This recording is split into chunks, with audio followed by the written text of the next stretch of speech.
കൊണ്ട് മറ്റൊരു പെൺകുട്ടിയെ വിവാഹം കഴിക്കാൻ പോകുന്നു എന്ന വാർത്ത വന്നപ്പോഴാണ് താൻ ഭയന്നതും താൻ ഇവർക്കെതിരെ ഒരു തെളിവിന് വേണ്ടി വെബ് ക്യാമറ ബെഡ്റൂമിൽ സ്ഥാപിക്കുകയും ചെയ്തത്. അതിനുശേഷമായാലും ഈ പെൺകുട്ടി നൽകുന്ന വിശദീകരണം ഇപ്രകാരമാണ്: ജോസറ്റയിലുമായിട്ടുള്ള ഒരു ശാരീരിക ബന്ധം വേറെ മാർഗമില്ലാതെ നടത്തിയതാണ്. ജോസറ്റലിന്റെ ഇംഗിതത്തിന് വഴങ്ങിയില്ലെങ്കിൽ മകനുമായുള്ള വിവാഹം നടക്കാതെ വരുമോ എന്ന് ഭയന്നു. ആ സാഹചര്യത്തിലാണ് താൻ വഴങ്ങിയത് എന്നുള്ള വിശദീകരണമാണ് ഇതിൽ പറഞ്ഞിട്ടുള്ളത്.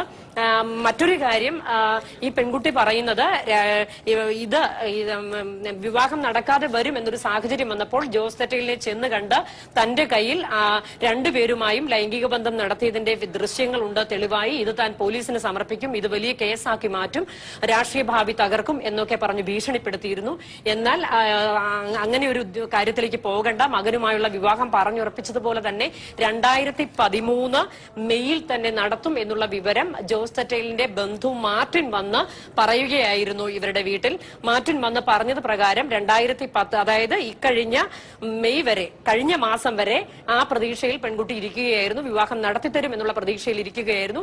എന്നാൽ അതിനുശേഷം ഇങ്ങോട്ട് വന്നപ്പോൾ ഈ വിവാഹം സംബന്ധിച്ചുള്ള കാര്യം ഒന്നും സംസാരിക്കാതെ വരികയും താൻ വഞ്ചിക്കപ്പെടുകയും ചെയ്തു എന്ന് പൂർണ്ണമായി ബോധ്യപ്പെട്ടപ്പോഴാണ് ഇപ്പോൾ പരാതിയുമായി പോലീസിനെ സമീപിച്ചിരിക്കുന്നത്. ഇതിൽ എടുത്തു പറയുന്ന ഒരു കാര്യമുണ്ട്: ഇദ്ദേഹത്തിന് രാഷ്ട്രീയ സ്വാധീനമുള്ളതുകൊണ്ടും മുൻ മന്ത്രി എന്നുള്ള നിലയിലും ഇപ്പോഴത്തെ MLA എന്നുള്ള നിലയിലും ലോക്കൽ പോലീസിന് പരാതി നൽകുകയാണെങ്കിൽ ആ പരാതിക്ക് പ്രാധാന്യം കിട്ടില്ല എന്നറിയാവുന്നത് കൊണ്ടാണ് ലോക്കൽ പോലീസിനെ സമീപിക്കാതെ SP ഓഫീസിൽ പരാതിപ്പെടുന്നത് എന്നും ഈ പരാതിയിൽ പെൺകുട്ടി പറയുന്നുണ്ട്. മായ, ലേബി, ജോസറ്റൽ ഇതേക്കുറിച്ച് എന്തെങ്കിലും പ്രതികരിക്കുകയുണ്ടായോ? അദ്ദേഹത്തിനെതിരെ കേസെടുത്തിരിക്കുന്നു.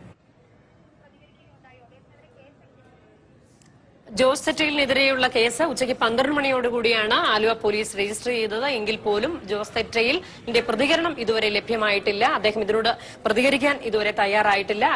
അതിനിടെ ഇന്ന് ഈ ഒരു സംഭവത്തെ തുടർന്ന് ഇന്ന് വൈകിട്ട് ജോസറ്റലിന്റെ വീട്ടിലേക്ക് പ്രതിഷേധ പ്രകടനം നടത്തുന്നുണ്ട് യൂത്ത് കോൺഗ്രസ് പ്രവർത്തകർ. അതുപോലെ തന്നെ ഈ ഒരു സമയത്ത് പ്രത്യേകിച്ച് എടുത്തു പറയുകയാണെങ്കിൽ രാഷ്ട്രീയ ആയുധം വീണ്ടുകിട്ടിയ ഒരു രാഷ്ട്രീയ ആയുധമായിട്ടാണ് ഇതിനെ ഇപ്പോൾ കോൺഗ്രസ് പാർട്ടി കരുതുന്നത്. ഈ രാഷ്ട്രീയ കാലാവസ്ഥ പ്രക്ഷുബ്ധമായിരിക്കുന്ന ഒരു അവസരത്തിൽ ഈ ഒരു വിഷയം വീണുകിട്ടിയത് അവർക്ക് സ്വാഭാവികമായും അത് വരും എന്നൊരു സാഹചര്യം വന്നപ്പോൾ ജോസറ്റലിനെ ചെന്ന് കണ്ട് തന്റെ കയ്യിൽ രണ്ടുപേരുമായും ലൈംഗിക ബന്ധം നടത്തിയതിന്റെ ദൃശ്യങ്ങളുണ്ട് തെളിവായി. ഇത് താൻ പോലീസിന് സമർപ്പിക്കും, ഇത് വലിയ കേസാക്കി മാറ്റും, രാഷ്ട്രീയ ഭാവി തകർക്കും എന്നൊക്കെ പറഞ്ഞ് ഭീഷണിപ്പെടുത്തിയിരുന്നു. എന്നാൽ അങ്ങനെ ഒരു കാര്യത്തിലേക്ക് പോകണ്ട, മകനുമായുള്ള വിവാഹം പറഞ്ഞുറപ്പിച്ചതുപോലെ തന്നെ 2013 മെയ്യിൽ തന്നെ നടത്തും എന്നുള്ള വിവരം ജോസറ്റലിന്റെ ബന്ധു മാർട്ടിൻ വന്ന് പറയുകയായിരുന്നു ഇവരുടെ വീട്ടിൽ. മാർട്ടിൻ വന്ന് പറഞ്ഞത് പ്രകാരം 2010, അതായത് ഇക്കഴിഞ്ഞ മെയ് വരെ, കഴിഞ്ഞ മാസം വരെ ആ പ്രതീക്ഷയിൽ പെൺകുട്ടി ഇരിക്കുകയായിരുന്നു, വിവാഹം നടത്തിത്തരും എന്നുള്ള പ്രതീക്ഷയിൽ ഇരിക്കുകയായിരുന്നു.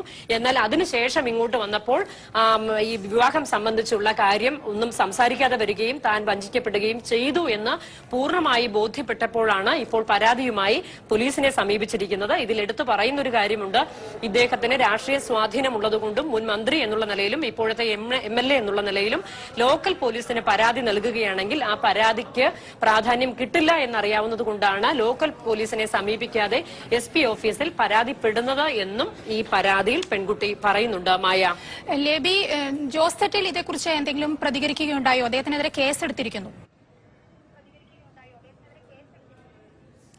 ജോസറ്റലിനെതിരെയുള്ള കേസ് ഉച്ചയ്ക്ക് 12 മണിയോടുകൂടിയാണ് ആലുവ പോലീസ് രജിസ്റ്റർ ചെയ്തത്. എങ്കിൽ പോലും ജോസറ്റലിന്റെ പ്രതികരണം ഇതുവരെ ലഭ്യമായിട്ടില്ല. അദ്ദേഹം ഇതിനോട് പ്രതികരിക്കാൻ ഇതുവരെ തയ്യാറായിട്ടില്ല. അതിനിടെ ഇന്ന് ഈ ഒരു സംഭവത്തെ തുടർന്ന് ഇന്ന് വൈകിട്ട് ജോസറ്റലിന്റെ വീട്ടിലേക്ക് പ്രതിഷേധ പ്രകടനം നടത്തുന്നുണ്ട് യൂത്ത് കോൺഗ്രസ് പ്രവർത്തകർ. അതുപോലെ തന്നെ ഈ ഒരു സമയത്ത് പ്രത്യേകിച്ച് എടുത്തു പറയുകയാണെങ്കിൽ രാഷ്ട്രീയ ആയുധം വീണ്ടുകിട്ടിയ ഒരു രാഷ്ട്രീയ ആയുധമായിട്ടാണ് ഇതിനെ ഇപ്പോൾ കോൺഗ്രസ് പാർട്ടി കരുതുന്നത്. ഈ രാഷ്ട്രീയ കാലാവസ്ഥ പ്രക്ഷുബ്ധമായിരിക്കുന്ന ഒരു അവസരത്തിൽ ഈ ഒരു വിഷയം വീണുകിട്ടിയത് അവർക്ക് സ്വാഭാവികമായും അത്